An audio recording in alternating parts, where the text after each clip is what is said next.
In front of me is Blackview A200 Pro, and today I would like to show you how you can turn on and use voice typing. Begin by launching your keyboard and clicking on the microphone icon at the top right corner. If it's not visible, just like in my case, select this gear one instead.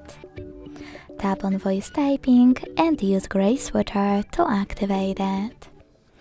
Then go back to your keyboard and click on no visible microphone. If you never used it before, hit while using the app or only this time and start typing. As you can see, voice typing is on.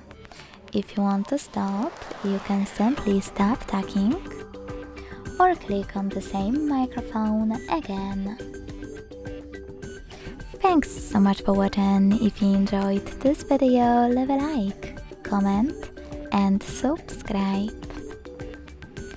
Bye!